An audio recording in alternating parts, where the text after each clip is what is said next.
paz do Senhor. No vídeo anterior falamos sobre a mulher adúltera, mas por que não o homem adúltero? Porque o homem, quando ele faz alguma coisa errada, é como se ficasse estampado. Olha, eu errei nisso, eu não tenho como esconder. A mulher não, a mulher consegue enganar, a mulher consegue ludibriar. É por essa diferença. E quando Deus fala de adultério, de prostituição, nem sempre é o homem que trai a mulher ou a mulher que trai o homem. É quando você abandona o verdadeiro Deus para seguir deuses estranhos, feito de pau, de gesso, de pedra, de mármore, de isopor, de argila, de porcelana. Tudo isso que não pode te ouvir e muito menos atender às suas necessidades.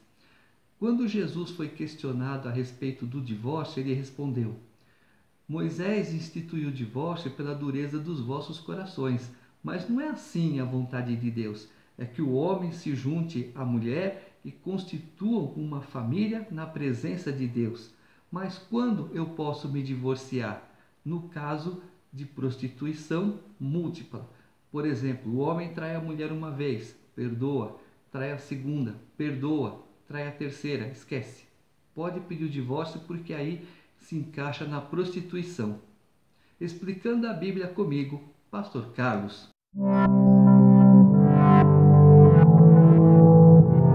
Provérbios capítulo 7.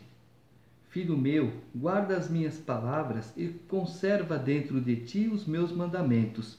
Guarda os meus mandamentos e vive, e a minha lei como a menina dos teus olhos. Ata-os aos dedos, escreve-os na tábua do teu coração. Dize a sabedoria: Tu és minha irmã, e ao entendimento chama teu parente, para te guardarem da mulher alheia, da estranha que lisonjeia com palavras. Porque da janela da minha casa, por minhas grades, olhando eu, vi entre os simples, descobri entre os jovens, um que era carente de juízo, que ia e vinha pela rua, junto à esquina da mulher estranha, e seguia o caminho da sua casa.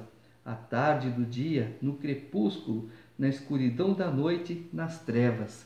Eis que a mulher lhe sai ao encontro com vestes de prostituta, e astuta de coração, é apaixonada e inquieta, cujos pés não param em casa. Ora está nas ruas, ora nas praças, espreitando por todos os cantos. Aproximou-se dele e o beijou, e de cara impudente lhe diz: Sacrifícios pacíficos tinha eu de oferecer. Paguei hoje os meus votos, por isso saí ao teu encontro, a buscar-te e te achei. Já cobri de colchas a minha cama, de linho fino do Egito, de várias cores. Já perfumei o meu leito com mirra, aloés e cinamomo. Vem, embriaguemo-nos com as delícias do amor até pela manhã. Gozemos amores, porque o meu marido não está em casa, saiu de viagem para longe. Levou consigo um sequitel de dinheiro. Só por volta da lua cheia ele tornará para casa. Seduziu com as suas muitas palavras, com as lisonjas dos seus lábios o arrastou. E ele, num instante, a segue, como o boi que vai ao matadouro, como o cervo que corre para a rede, até que a flecha lhe atravesse o coração, como a ave que se apressa para o laço, sem saber que isto lhe custará a vida. Agora, pois, filho, dá-me ouvidos, e se atento às palavras da minha boca. Não se desvie o teu coração para os caminhos dela, e não andes perdido nas suas veredas, porque a muitos feriu e derribou, e são muitos os que por ela foram mortos. A sua casa é caminho para a sepultura, e desce para as câmaras da morte. Deus está avisando, porque algumas pessoas chegam a matar. Ah, você me traiu com a minha esposa, você vai morrer. Mas quem é culpado na história? Os dois. Porque se um diz não, o outro diz sim, não tem acordo. Então, e o outro diz não e um diz sim, também não tem acordo. Para ter acordo, os dois têm que dizer sim. E aí complica. Então, os dois são culpados nessa história. Mas o caso não é matar. Se a pessoa mata, primeiro, está errado. O que eu falei agora há pouco? Divorcia.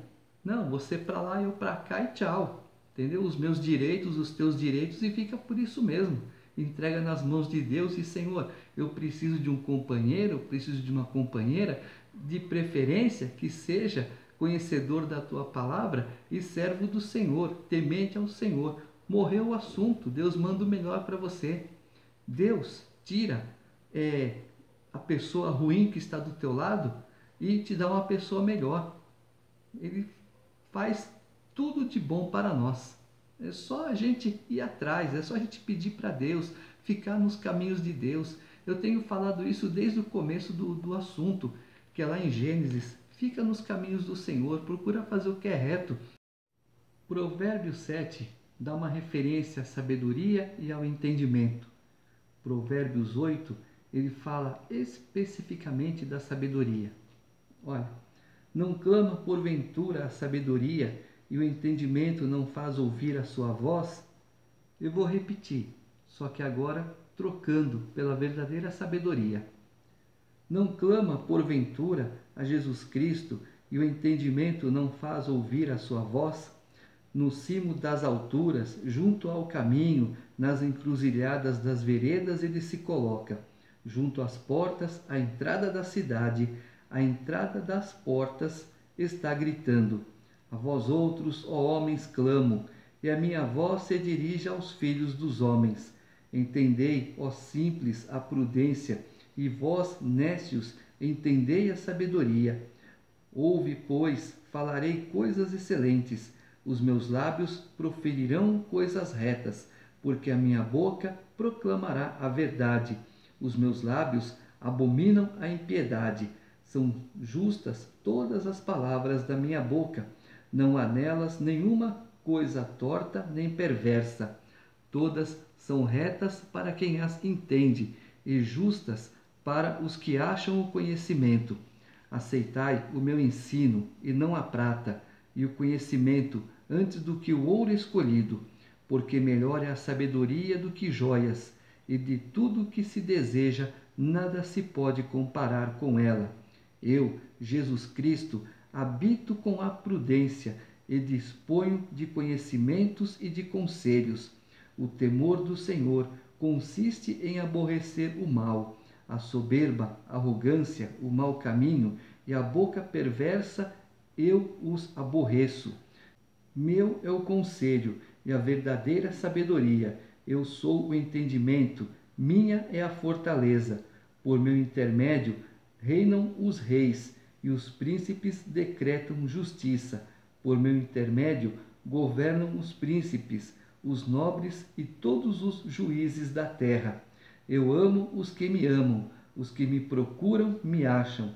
Riquezas e honra estão comigo, bens duráveis e justiça. Melhor é o meu fruto do que o ouro refinado, e o meu rendimento melhor do que a prata escolhida. Ando pelo caminho da justiça, no meio das veredas do juízo, para dotar de bens os que me amam e lhes encher os tesouros. O Senhor me possuía no início de sua obra, antes de suas obras mais antigas. Desde a eternidade fui estabelecido, desde o princípio, antes do começo da terra. Antes de haver abismo eu nasci, e antes ainda de haver fontes carregadas de água. Antes que os montes fossem firmados, antes de haver outeiros eu nasci. Ainda ele não tinha feito a terra nem as amplidões, nem sequer o princípio do pó do mundo. Quando ele preparava os céus, aí estava eu. Quando traçava o horizonte sobre a face do abismo, quando firmava as nuvens de cima, quando estabelecia as fontes do abismo, quando fixava ao mar o seu limite, para que as águas não traspassassem os seus limites, quando compunha os fundamentos da terra. Então eu estava com ele e era seu arquiteto.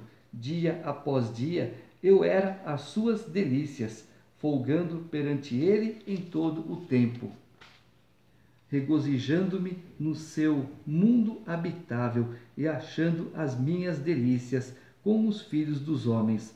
Agora, pois, filhos, ouve-me, porque felizes serão os que guardarem os meus caminhos. Ouve o ensino, sede sábios e não o rejeiteis. Feliz o homem que me dá ouvidos, velando dia a dia as minhas portas, esperando as ombreiras da minha entrada, porque o que me acha a vida e alcança favor do Senhor. Mas o que peca contra mim violenta a própria alma. Todos os que me aborrecem amam a morte. Explicado Jesus aqui? Bem claro, né? De eternidade a eternidade, ele também é Deus. Capítulo 9. A sabedoria edificou a sua casa, lavrou as suas 7 colunas, carneou os seus animais, misturou o seu vinho e arrumou a sua mesa. Já deu ordens às suas criadas e assim convida desde as alturas da cidade. Quem é simples, volte-se para aqui. Aos falsos de senso diz: vinde, comei do meu pão e bebei do vinho que misturei. Deixai os insensatos e vivei. Andai pelo caminho do entendimento.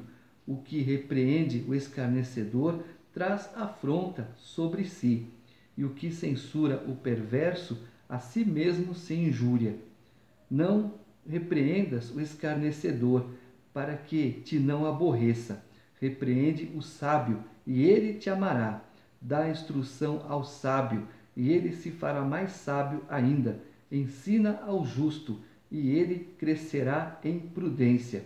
O temor do Senhor é o princípio da sabedoria, e o conhecimento do santo é prudência. Porque por mim se multiplicam os teus dias, e anos de vida se te acrescentarão. Se és sábio, para ti mesmo o és. Se és escarnecedor, tu só o suportarás. Mais uma vez, podemos colocar aqui Jesus Cristo. Encaixa muito bem.